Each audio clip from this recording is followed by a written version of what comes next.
Hi, I don't know why I'm yelling. I do that best. How are you? I'm good. How are you? I'm just excited about tonight's show. You know who Me we have too. on? I do.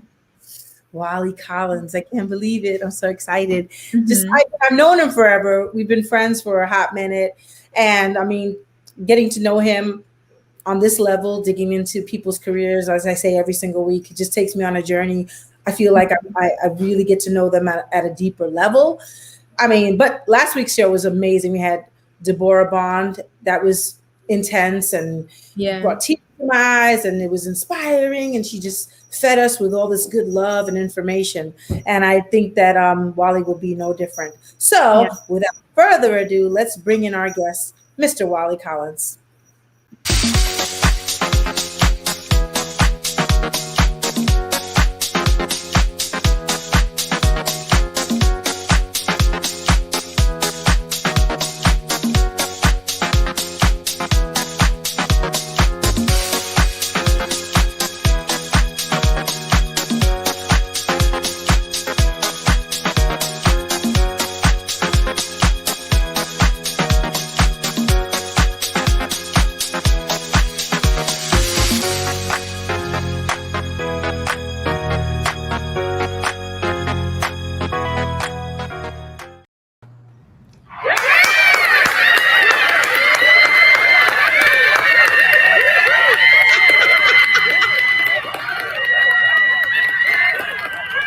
All right. Hey, So loud. Oh my goodness. you should be used to that by now.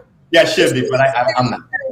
Come on. How are you? I'm great, and hello to your studio audience. Yes, they're massive. All of those people. My goodness, they're separated. They're 6 feet apart too. You got a really big room. I'm so happy that you're here with us tonight. Thank you so Yeah. much. Ooh, there's a lot to talk about. What Okay. don't you do? Like, just you're a comedian, you're an author, you're a musician, you're an architect. You're so many things, and I want to know. First question is, how did you manage everything through the quarantine? And as a comedian, I know you're very established, but I'm sure you still get out there and work in front of the people. How you manage that? It's a very interesting question. Yeah, I was always under the belief that this is going to be temporary. It's going to be, next week we'll be open again. Next week we'll be open. And when they started shutting things down and they're saying, no, this is not happening, I just try to stay optimistic. They were doing Zoom shows, comedy shows on Zoom. And, Wow. Yeah. And which was very, very interesting in doing like live shows.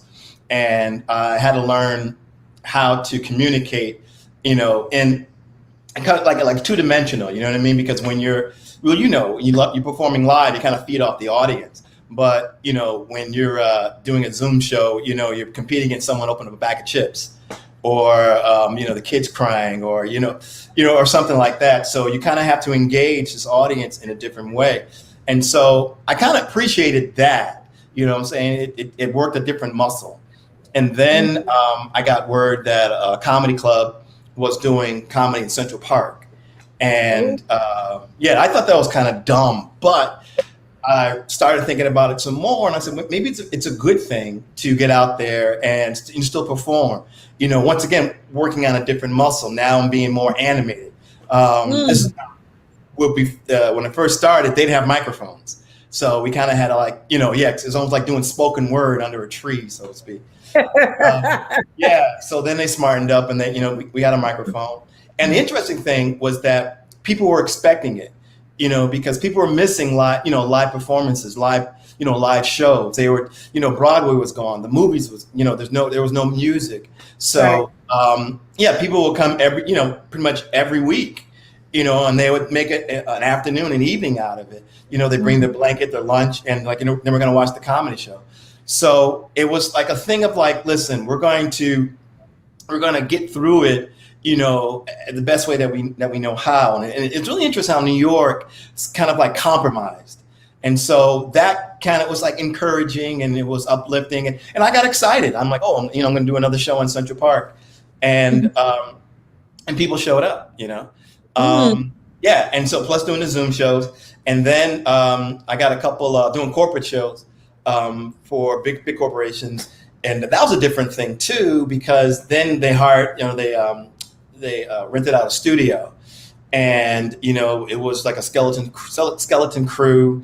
I was in my space, and there was a camera on me, like just going out to the masses. I did one for a PepsiCo, and it was their World Awards, and so my call time was at 5:30 a.m. And I'm sorry, show started at 5:30 a.m. and that was because we're doing shows in China, and it was broadcast, like I said, all over the world. So that was kind of like the time where it was convenient for the world, So it was, I was appreciating how it was affecting the world and how people were doing their best to get through.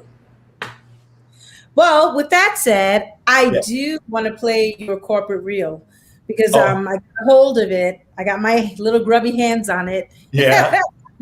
and I want to show it because I want for people maybe who are interested into getting into comedy. What's wrong with my English today? Interested in getting into comedy. Thank you. To see, and I want you to talk about it too after. How you navigate the waters of that world, and how you go from one thing into being successful at it, into like you have taken it to another level, into doing late night talk shows, to movies, to commercials. You're an author. You really have taken this whole thing and parlayed it into so many different dimensions. So, but I just want to show people because it makes me think of. When I do a corporate gig, or if I sing at a wedding, or I do anything like that, the first thing people say is like, "Oh my God, like you're a singer." Yeah, yes, I'm a singer, and I never forget that. I'm a singer. I'm always going to, by the way. Oh, thank you, but I'm always going to. But I'm always thank you. I'm always going to be a working singer. I look at myself that way, and I think it's important to show your reel for just that purpose. You're not, it's not about, oh yeah, I only do this. No. We have to a degree, be multidimensional. So on that, I want to show you a reel, please. Okay. Yeah. All right, here we go. I'm kind of nervous.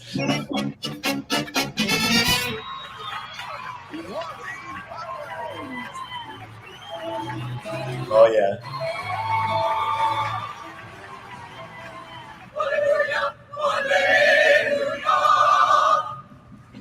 What's good, GameStop store managers? It's your boy, Wali Collins. What's up? Now, I hope y'all are out there staying safe. I gotta tell you guys something else. I am so happy to be working again, especially back in the studio. Hey,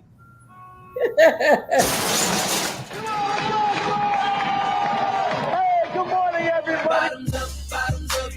Ever see you come? Got a couple bottles, but a couple ain't enough. Bottoms up. Throw your hands up. All right, let's get you guys warmed up here. Come on, man, fellas. That's one of my first ones. Come on, we get you warmed up here. Ladies, let me hear you. Ladies, make some noise, ladies. All right, now listen. All the ugly people, shut up. Yeah, all right. You kind of have to think about that for a second. Wait a minute, am I ugly? Hold on. Oh, no. Oh, yeah. Oh! I'll tell you a little about myself. I'm from New York City. Yeah? I got a ride home. And I had to get a guide to show me where to go. Then we had to go around this area right here. We had to get fresh horses. In order for me to get here, this meeting on time, I had to leave my room Monday.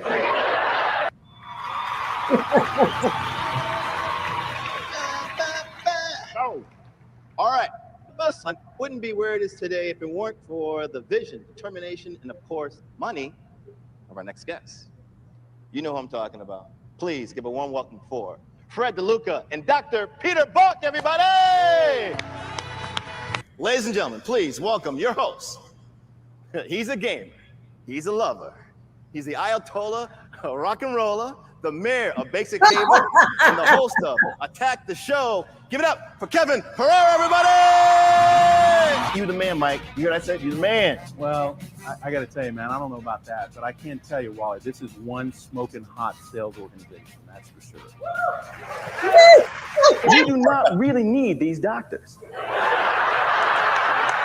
These doctors need you way more than you need them. So they lost your luggage? So you're gonna go to the expo? Yes. Any expectations for the expo? Again, open-minded. Oh, right. I like this guy. Open-minded. See what I can learn. Can I borrow $5? No. See, he's not that open-minded. All right, we're gonna do the wave plus one. Oh, I Remember love that. Go, make some noise.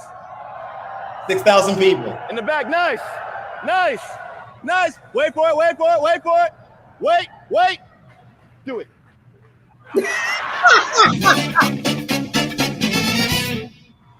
Yeah. Guys, one more time. Wow.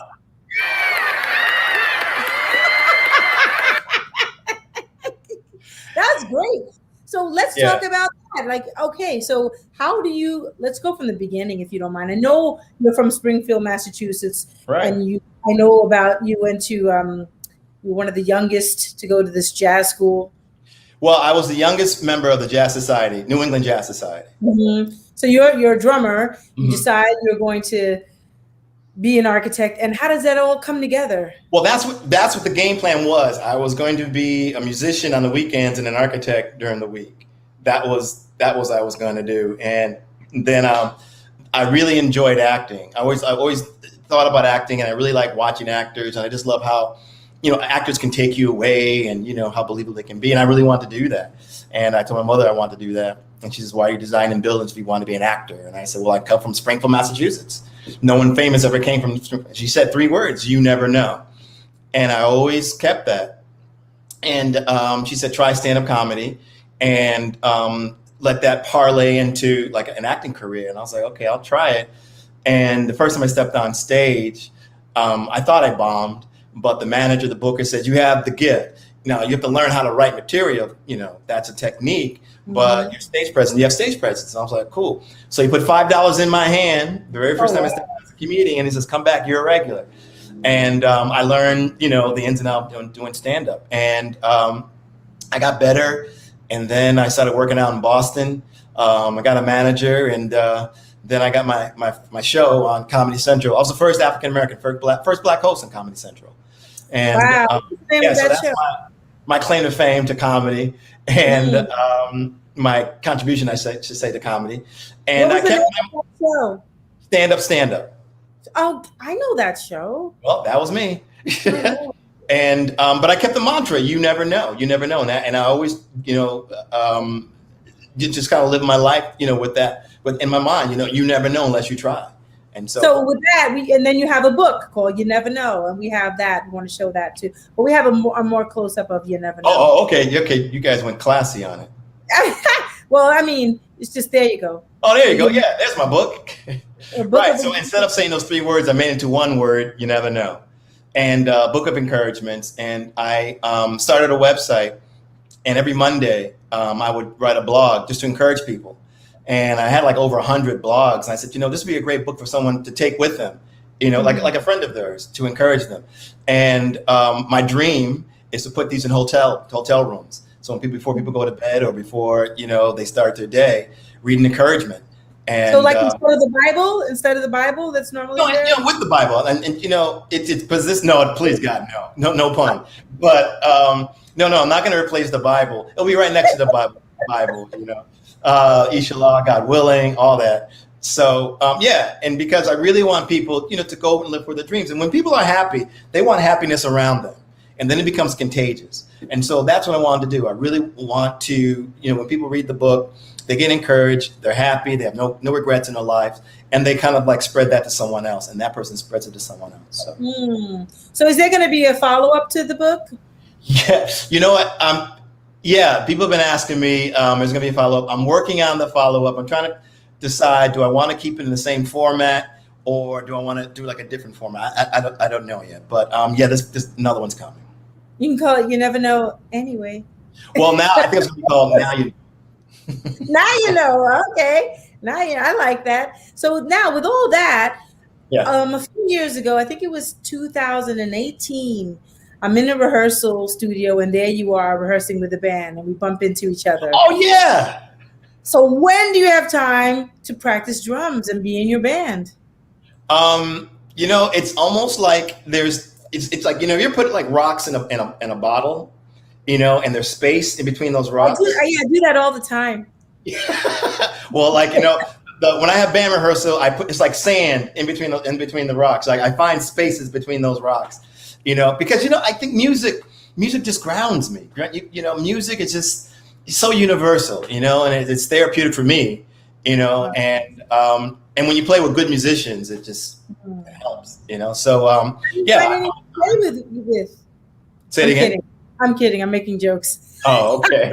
I'm messing with you.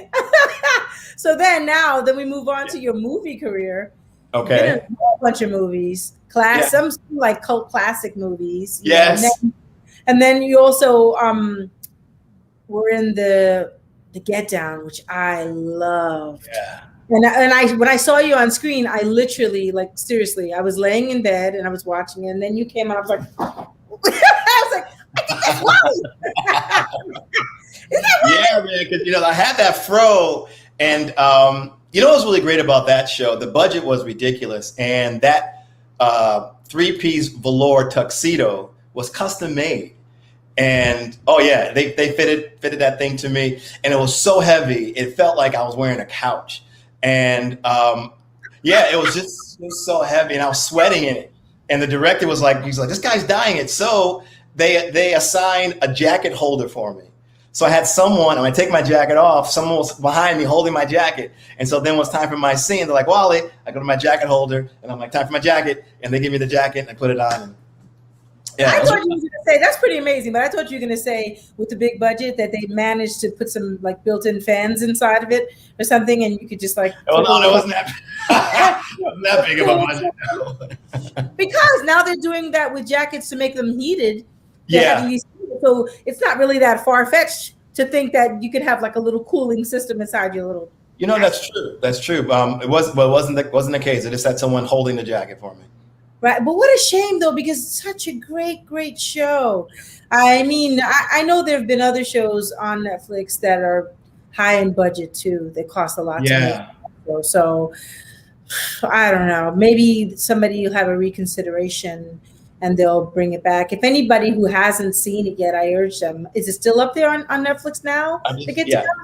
I mean, I urge them to see it, because especially if you're from New York, it really will touch you in a kind of way. Yeah. And it'll just feel nostalgic and good and bring up all these emotions in you that you want to feel. I remember.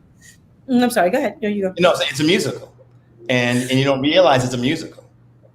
Right, and it's not in your face like that, because usually I don't like stuff like that. I'm just like, Right. I don't want to. But that Right. I was resisting at first because I thought I wasn't gonna like it. So I was just like, and my brother kept telling me, he was like, you got to see the Get Down, sis. You got to, and I was just like, I'll get to it.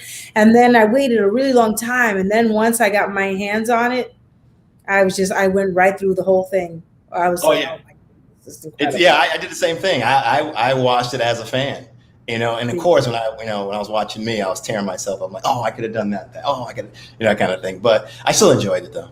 Do you do that often? Like after like a long comic set, you like sit back and go, I should have waited a beat longer for that, or I should have, I did, but now I try not to, because I know I wouldn't stop. You know what I mean? Because even when I do my stand up, my jokes, I know that. I alter my jokes. Sometimes I'll change the punchline or change the setups to the jokes. Mm-hmm. You know what I mean? So when I watch myself perform as an actor, I basically try to give my best and trust the director and producers and saying, is that what you want? And they're happy with it, and then they present it. I'm like, okay, that's what they want. That's what they're gonna get. So, do you remember like the when you first started getting that feeling like I'm really doing this right? How soon into your career were you getting that deep feeling like this is what I'm really meant to be doing? Now, in which one? As an actor, as a comedian? Or? No, as a comedian. I think I felt I was doing it right when they asked me to come back. When they said, Wali, that was great. Can you come back and do another show or something like that? And I'm like, yeah, okay, I think I got it. And also too, I truly enjoy doing it. I truly enjoy seeing the joy in people's faces that I produce, so to speak. It's a very, very I guess empowering, Mhm. and it's almost like I'm almost a like a witch doctor, that I can induce happiness, and that I have this power to induce happiness, and then I'm like, I love doing it. And then if I'm enjoying myself, oh Right. man, we're all having a good time. So Right. But your style of comedy, what I find so intriguing about it and enjoyable at the same time, is it is super clean cut, but still very funny, very clever, thank very have a way. You're welcome, and you have a way of proving, like some. I think it was maybe Sinbad or maybe another one, Cosby. Cosby and Cosby. I know, Yeah, but yeah. you can't doubt that. You Yeah, can't. right. That really had that clean style, Ellen DeGeneres. Like that clean, Seinfeld. and really, really funny. And so, was that like a conscious thought that, you know what, when I'm writing my jokes, I'm gonna like stick to this style and do this kind of thing? Was that Mm-mm. Mm-mm. deliberate? No. No. When I started comedy, okay, I thought when you're on stage and people are laughing, you're doing comedy. And when I first started, and I started, so to speak, in a rhythm, I was the dirtiest, bluest, raunchiest. Oh, Kelly. Oh, Kelly. I never heard that style of you. Yeah, good. Because no, it was, because I thought that was comedy. And so one day I was on my way. I went to my parents' house. I had dinner, and I was gonna go do my gig. And my parents were like, "Hey, let's see your stuff." Now, my Christian mother and my military Marine dad wanted to see me do my stand-up comedy. My blue, oh my God, it was so, it was degrading. It was just, oh my God. So yeah, exactly. Cringe. You just cringe. But there's some stuff that I wrote and said that came out of my face. I'm like, oh. So they wouldn't let me leave the house, until I gave them a sample of what I was doing. Filth, flam, and filth. Yes, exactly. Filth and form and filth and flam. Exactly. And so, I was in the living room. Never forget this. I was in the living room, and I started into my act, and my mother passed out, and my father was like, "Stop, please stop." And I'm like, "No, let me get to my big closer, Dad. You don't understand." And they basically said to me, "Go listen, you can't do that. You can't do that." And I'm telling them, "Hey, you guys don't know comedy. That's how we do it." And they gave an example of Cosby and Seinfeld, and they said, these people can do this, and we don't want our child out there doing that. And goes, and it's not even stuff that you believe in. That's not really that your personality. So my father said, imagine us in the audience every time you're on stage. Ooh. And I was like, oh God. Ooh. So yeah, and it was really interesting because I love my parents. They're very encouraging, and so of course trying to do that or make that transition or flip whatever. It was very it was kind of tricky and difficult, but I realized that there weren't many comedians doing that, doing clean material or being clean comics. And also I was enjoying the challenge of, I have a joke, is there a way that I can present it and not be dirty about it? Is there a clever way that I can do that? And so I kind of made it a challenge, and then it just made it fun for me.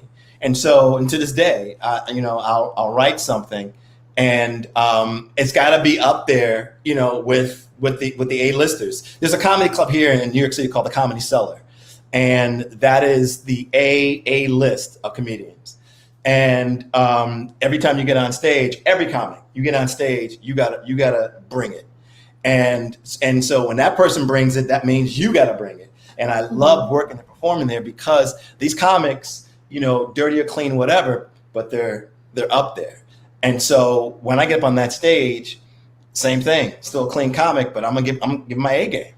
So, but you know what? The beauty of that too is, I think maybe what other comics might not realize, or maybe they do realize it and it doesn't really matter, is when you do that kind of comedy, it's limiting.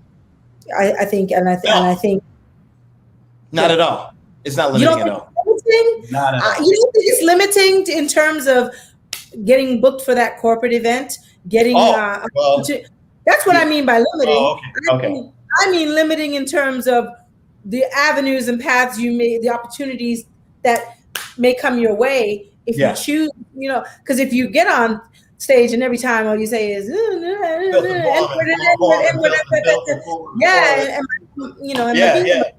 I think that might not go over so well if you're trying to book a corporate gig. No, well, that's true. I see what you're saying there. But I tell the young ones, I say to them, write clean and then season it with, you want to throw some curse words in there, whatever. Because Richard Pryor was notorious for that. He would write clean, and he could be as dirty as he wanted to be, but he could do TV and just be as funny, and not one curse word come out of his face. Yeah. Were you a big fan of Paul Mooney's? I was very interesting, Paul Mooney. I watched him. Actually, I opened for him. I was at a comedy club, at Caroline's Comedy Club, and he was just an interesting way of presenting his stand-up. So I'm a big fan of all comedy and anyone that does it well. And people ask me, who's your favorite comedian? I will say my favorite comedian is Franklin Ajayi. But then after that, first of all, it's me, but then Franklin Ajayi. But oh, boy. Okay. I have to say that. But the comedy, for me, because I've been in the game so long, it's anyone who's doing it well. That's when I'm like, tonight, that's my favorite comedian. So anyone who's just doing it well, I'll watch them.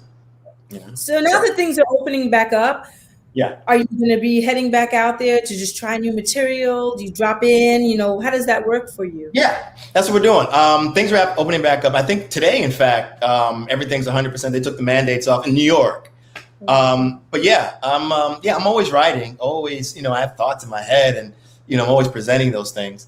And I'm being respectful, following protocol and all that. But I'm getting out there and I enjoy it. And it's interesting because, like I said before, the people enjoy live performance, and especially comedy, because it's so in the moment. It's so real, in real time, I should say. It's just like, it's almost like this new appreciation for comedy. But I'm getting out there. Well, we have a clip of your stand-up I would love to show. Do you now? I do. So I think you're so funny. Thank you. Which one is this? I don't know. Oh, that was it. Thank you. Oh, I was worried about you. Thank you for showing up. Appreciate it. We have 11 black people here. We need all the black people in the audience. So Women do not want you to solve their problems. They want you to listen to their problems. Right? You're welcome. And you gotta let them talk. You gotta let it get it out. Usually when they want to do that is when there's 1 minute left in the game. Tied score. Just about to dunk the ball. She'll walk right in front of the TV, take the remote control. Yeah, I have to vent this out right now. I don't mean to be a bitter person. I need to release this bad energy that's brewing inside of me. I feel it's necessary to purge. Oh, look, they won the game. I just want to say. My wife's from the Dominican Republic. Yeah, she's Latin. She's very, very shy. But if you mistake her for Puerto Rican, she'll stab you. So don't do that, okay? Yeah, 7 stitches. But she is Dominican. She's very Dominican. She's batting .337. So that's important. You don't have any kids, man, but you gotta name your kids, because that's one of the things. If you want them to come back, you gotta give them a name, or they fall off the cliff, basically. People name their kids now. Some of these names I don't know, man. Rocket, Crime Fighter. oomph. Yeah. Yo, there's a child on the planet right now. Her name is Northwest. Right? What's your name, little girl?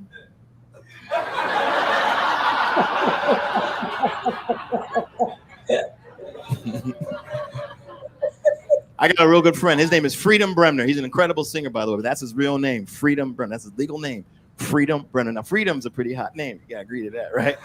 It is, but it's kind of tricky when I see him across the street. Sounds like, you know what I'm saying? Sounds like I'm trying to start a revolution, you know? Freedom! Freedom!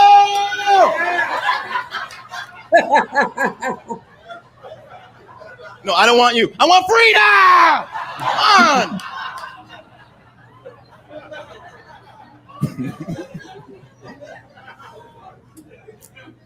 My people, we come with some names for our kids. I know, we come with some names, you know. Listen, we gave the world jazz, hip hop, gospel, the blues. Why not these names? And I say the more unique, the better. White folks come up to me and say, yo, man, how y'all name your kids? I tell them we take the Scrabble game and scoop up all the letters. And then we throw them on the floor. And they would pronounce whatever that is right there. What's your baby's name? Oh, it's Kwanashapulu. Pafwan.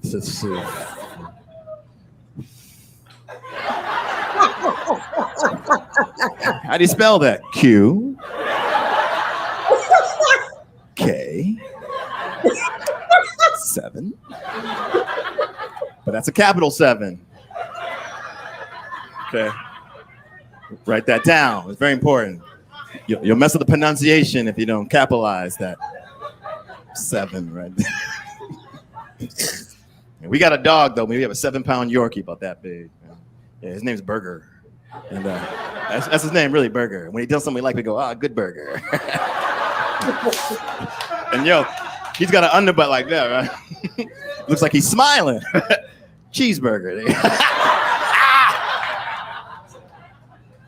My wife never owned a dog. She never owned a dog. And so everything's new, it's a new experience for her, man, you know? And so I had to get him neutered, and she was like freaking out. She says, why'd you do that? You took away his malehood. I said, the reason why I did that because I don't want any puppy mama drama in my house. You know what I'm saying? Some random poodle knocking on our door. It's Burger in there! It's Burger in there! Come up here, come up, Burger needs your puppies! Look at the little one, he looks like you, Burger! Oh, I know you're in there! Burger! He's looking through the window. Is that Buffy? Oh! Oh my God.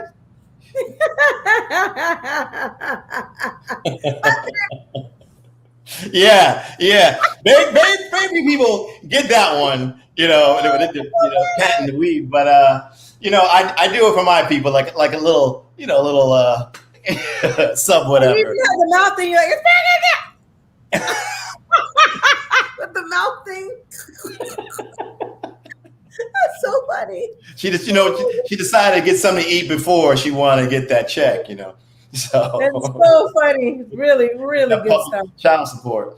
I love it. And I mean, in reading about your career, I saw all those great comments from Jerry Seinfeld saying that he liked his style, and Chris Rock saying you're so good. And what else did people say? David Letterman, now that's one funny guy. All these comments. Joy Behar, a pleasure to work with. And Lisa Lampanelli, you're her favorite Black. Did she try to date you? No, she's hilarious, and I worked with her a couple of times, and she tells us, "Oh, my favorite Black." So, oh my gosh, and she's really, really funny. So, yeah. I mean, she retired by the way. Really? Yeah. Why? She got out of the game. She's more into got more political, and she moved on to something else. I get that second act. I totally get that. But how do you, you've done a lot of films already. I mean, some classic ones, Ugly Coyote. Coyote Ugly. Yeah. That's a different movie, Ugly Coyote. Submission with Stanley Tucci and Top 5 with Chris Rock and this Hulu show, Difficult People. What's that about? Oh, it's a series. It's a series on Hulu. It's called Difficult People with Us. It's comics. So that's it, really. Oh, okay. So is it like a recurring thing, or is it shot? No, actually, it was. I got a call and they said we need you to do something real quick, and I was like, cool. So I went down and met them and did something real quick with them. So that's one of the cool things about when you're working with comedians and people that know and respect your work. You get a call and you're doing it. It's really interesting. I'm friends with Chappelle, and it was so funny because he called me. I was on my way to the store. And he goes, yo, we're filming, we're shooting something. What are you doing? And I'm like, I'm on my way to the store. He goes, come shoot this real quick. So, so I went out and went over to the studio or whatever. Now, it was on location. I was on location. And I shot this thing real quick. And so I was in the series and, got to get a check and, get residuals, whatever. It's actually the same thing happened with Chris Rock. Chris called me and he goes, I need you for my movie. And I was like, all right. This cool thing is I didn't have to audition, and all that stuff. Right, I get that. Mm-hmm. So I'm like, cool. And same thing, I do the thing and, you get residual checks. And I'm like, cool, thank you. So, I have a funny Chappelle story. Okay. I met him just before he became the Chappelle that we know. Right. I was doing a gig way back when at the China Club.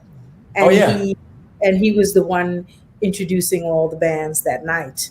So he thought it was funny when they gave him to introduce me. They gave like a little bio or something, and he picks up this thing and he starts doing like what they did in the 5 Heartbeats. Yeah, she say she could sing 7 octaves. I wonder about that. And I was just like, I just walk up to snatch it out of his hand. Give me that. You're already gonna have people hating me before. I know, right? It's like, yeah, she said she could sing like that. I was like, oh my god, so who gave you that thing to read anyway? Like, what do you read? I know, right? That's the worst. When they give you this whole bio and they decide what they want to. Yeah, that's the worst. Yeah, and I just gave him the look, cut my eyes, and he's just laughing. She said, I'm gonna snatch it out. And I just go up on the stage. Thank you. That was my meeting. So do you foresee more movies in the future for yourself? Are you going to be one of these two that are interested maybe in your own sitcom, anything like that?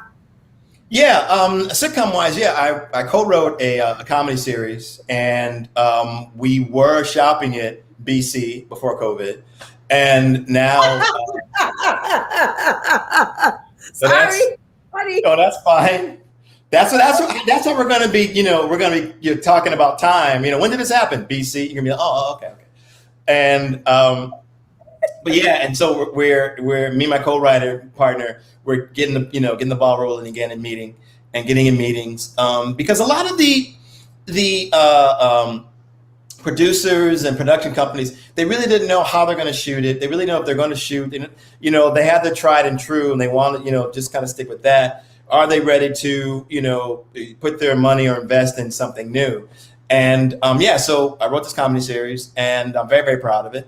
And so see what happens. Well, good luck with that. I'll be looking for it. I hope so. I think you're so funny. But I want, I might be the only one, but it's okay. I'm kidding. Thank you. I'm messing with you. But I want to talk about your YouTube channel, your show, Wait. Oh, yeah. Wali. Wait, what? With Wali, right. Tell me about it. Oh, there it is. A little blurry, but that's it. So that was my pandemic project. I decided, that the clubs weren't opening up and things like that. So I said, why not use my skills as an actor, working on directing, a writer, and I learned how to edit and and perform it or kind of get it out there. So I said, well, what kind of show what I want to see? And I always enjoyed compilation shows like Ridiculousness or America's Funniest Home Videos. And so I said, you know what, I would like to see a show like that, and I like to host a show like that. So it's a 10-minute episodes. I think 12 or 13 of them. And yeah, there are videos and compilations of videos and photos of things that, you know, will make you say, wait, what? And you have to rewind it or check it out again. And some of them are like, you know, something called fails, but some of them are like some of the ridiculous things that going on in the world that you're like, is this really happening? You know, and I put a comical twist to it. And yeah, it's, you know, it's doing pretty well. People are enjoying it. And people asking me, do some more. And we'll see how that goes. That's great. You're keeping so busy. Yeah, I get that. I want to show another clip because I love this, and I hope it's okay to play it. It's the clip of you. It's the Michael Jackson clip. Oh, that's an old one. Okay. This is when the bit. Okay. Hey, let me set up the clip. Yes. So the world was devastated when Michael Jackson passed away, and all the comedians were doing their, so to speak, homage to Michael Jackson, or doing a bit about Michael Jackson. So I took a stab at it, and this is what came out. This is what I wrote. Okay. Anyway, whole comedy thing. Somebody asked me a question. You know, this whole comedy thing, and you want to be good, and you want to be famous. Oh, but I don't want to be crazy famous like Michael Jackson famous, because that's fame. I don't know what that is. That's a whole nother level of something, man. I tell you, when he passed away, man, he affected the whole planet. You know, the whole planet. And I can't think of another person other than Jesus that affected the whole planet after dying. And I'm thinking 2,000 years from now, Michael Jackson's gonna have his own religion. It's gonna be like, so you a Muslim, Christian, Jew? No, I'm a thrillerist. That's right, I'm bad. You know, members of the church can't just walk in at the end, they're going backwards. They got to spin around, point their nose. You hear them chanting, Mama Koo, Mama Sa, Mama Koo Sa.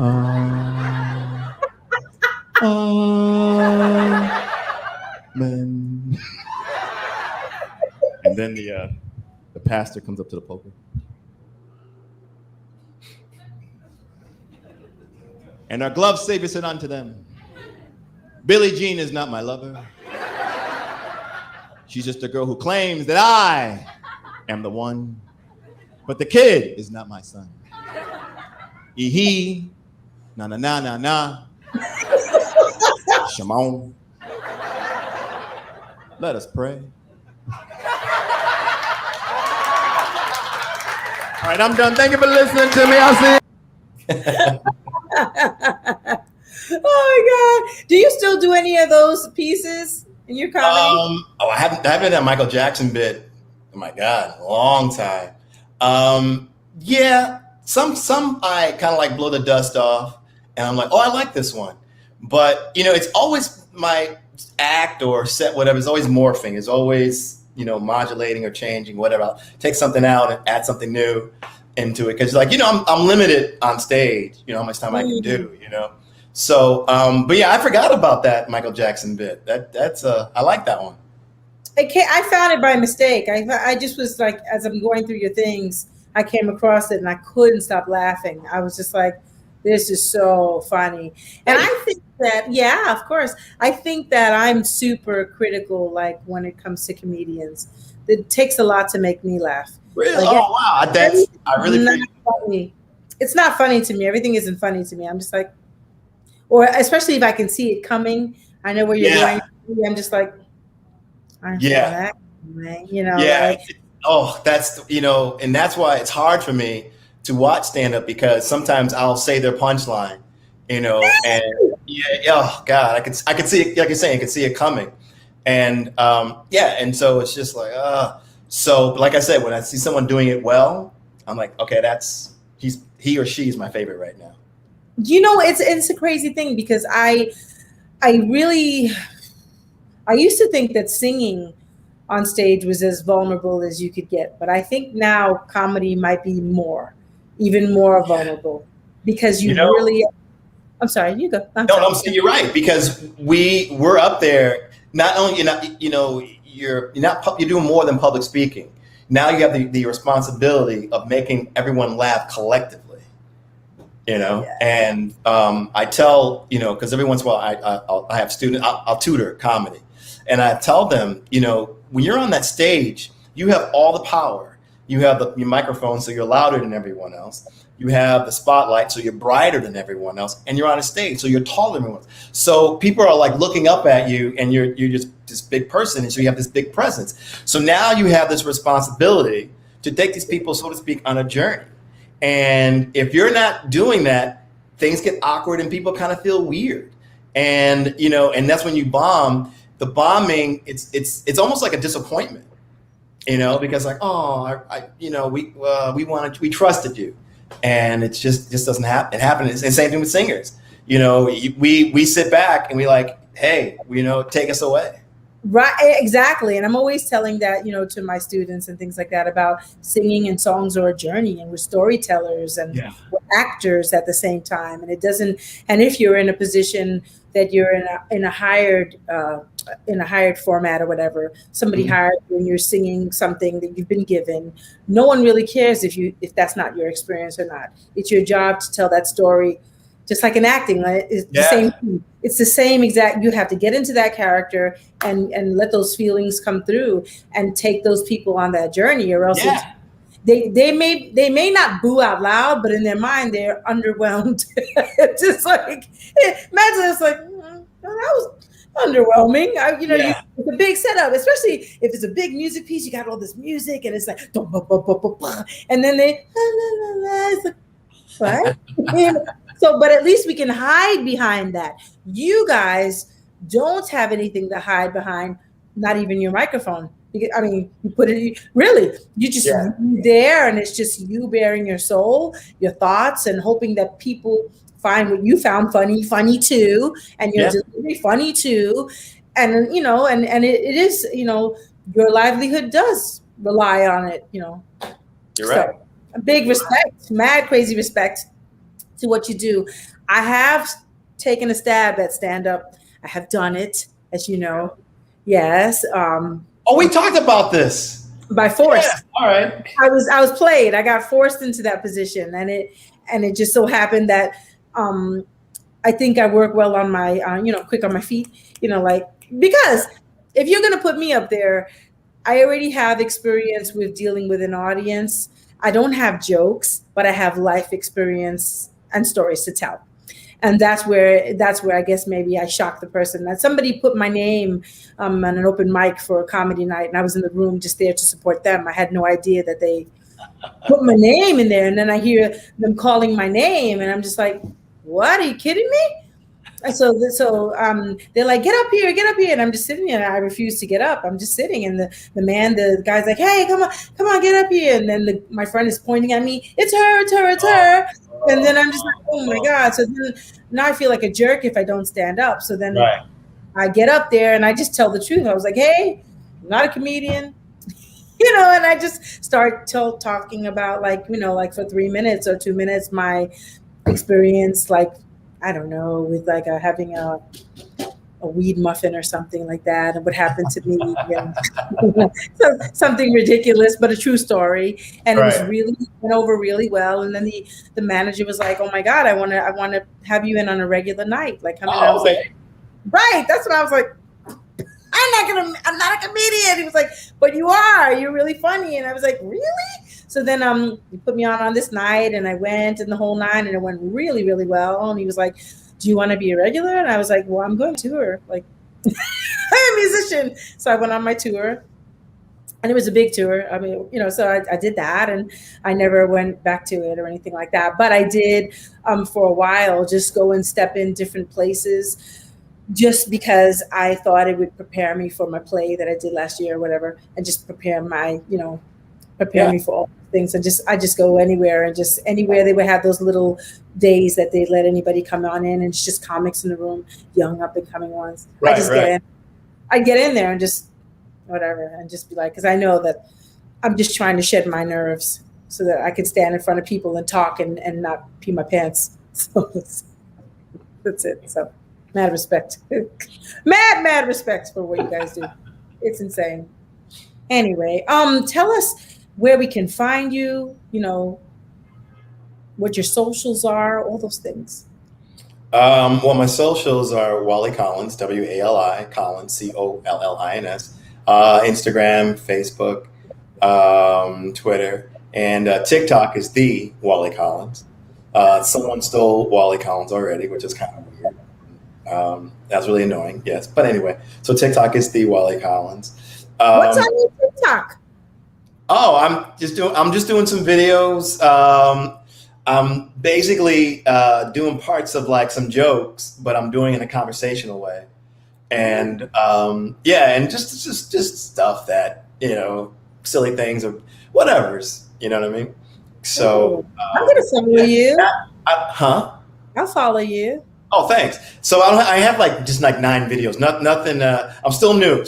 So I've seen some of these people who are just amazing at it, but I'm more, in your face and going live with it. So okay. So I'm not supposed to say this, but I want to announce it that it's just a big deal, and I said I might get in trouble for it, but I'm very excited about it.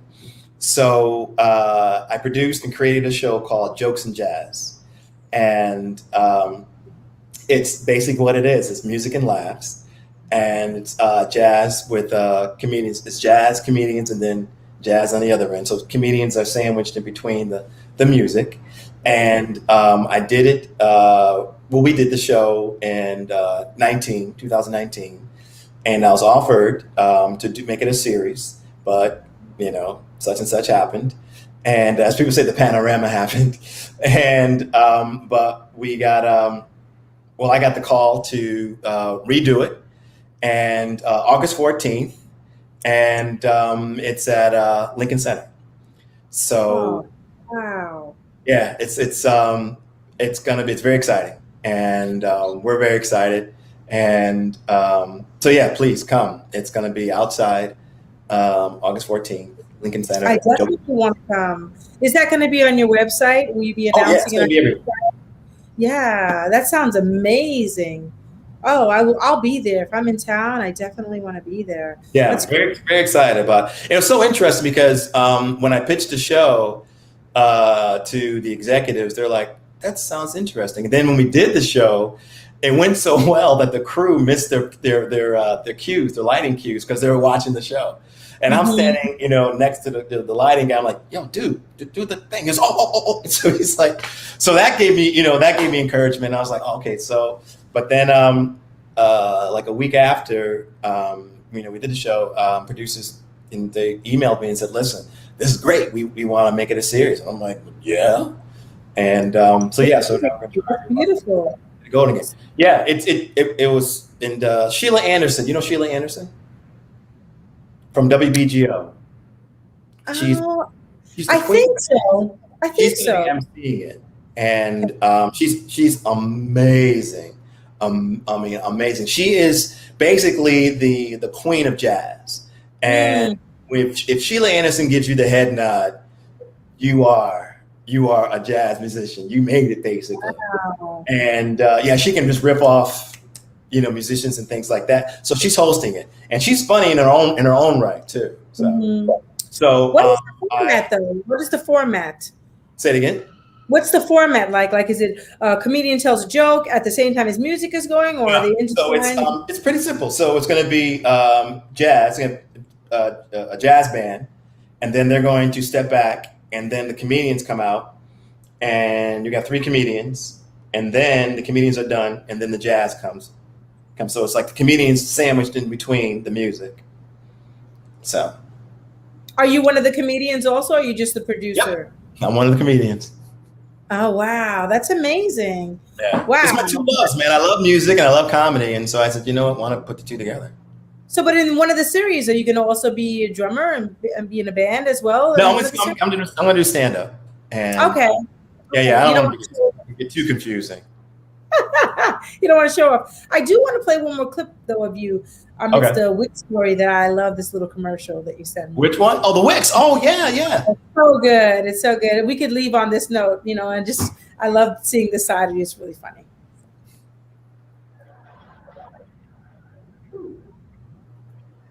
I've been living in New York City a long time. The people here are either insane or incredible. You know what I mean? I mean, one time it started pouring rain, and I thought people were going. He's talking to himself. Hey, don't talk to me like that. You don't know me, chicken nugget. Oh my God. Burger. With the corner of my eye, right? And he turns his head, and he has a cell phone ear thing in his ear with the cord hanging down. Like, oh, okay. He's not insane. He's a mover. He's a shaker. He's incredible. Yeah. And then I found that phone cord. No phone, just a cord swinging. I gotta get out of here. Insane or incredible? Every morning, I ask myself, what door am I gonna go through today? It's a choice. Either stay where I am and go insane, or walk through that door and be incredible. You never know. Wali Collins, here he is! Yeah, black guy, I love that. I love that. Yeah, it's part of You Never Know. It was very interesting. Wix, they got a hold of me, and they liked my website, and they paired me with the director, and they said, "How would you present your website if you had a commercial?" And I talked to the director, and I said, "What do you have? What ideas do you have?" And he gave me a great idea, and so I said, "All right, let's do it." And it won. It won the competition. But it's fantastic. I feel like in that 1 minute clip, if I don't know you, I really feel like in that time I got like a little window really quick into my life. Yeah. Yeah, the essence of Wali, really. Yeah. And was that really Burger? That was Burger. No, that was a stand-in. That was a Oh my gosh. And what's really funny about that is that when we had the idea, he's gonna, like kind of like a day in the life of Wali, and he met Burger, and he's like, "Oh, the dog's gotta be in it. The dog's gonna be in it." And so, and he was like, whatever. Yeah, send me my check. Yeah, exactly. Well, anyway, I want to leave on this note and just say how honored we are to have you with us tonight. Oh, and man, thank you so much. And and the people don't know that I'm a huge fan of Kelli Sae. Let me explain why. Because my favorite band is Incognito, and anytime they come to New York City, I'm in the front. right in the front, singing along.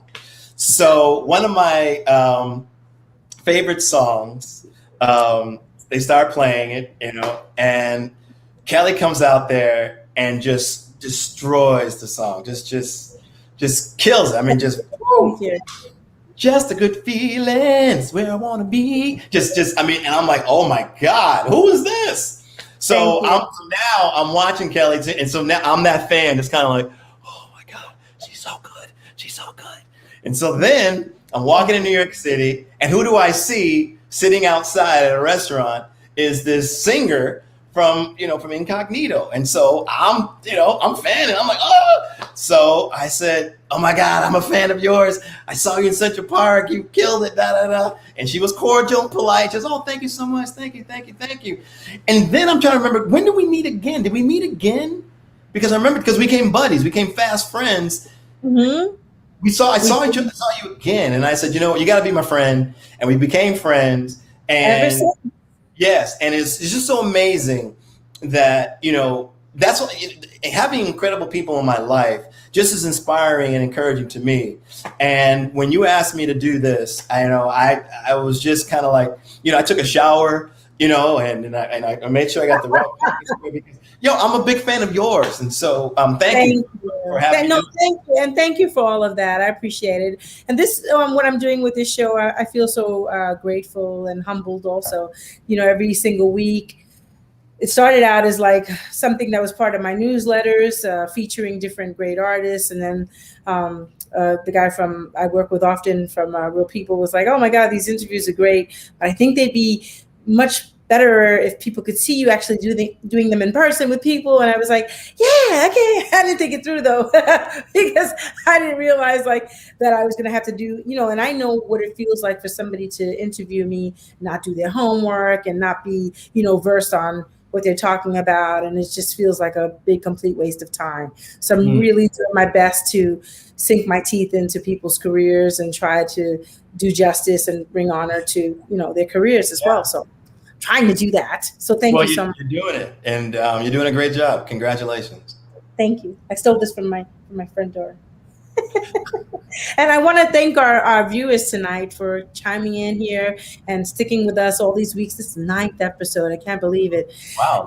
Next week is the 10th episode, and we're going to have the incredible Angela Johnson. You know her, the phenomenal vocalist. Yeah, I was going to say. Yeah.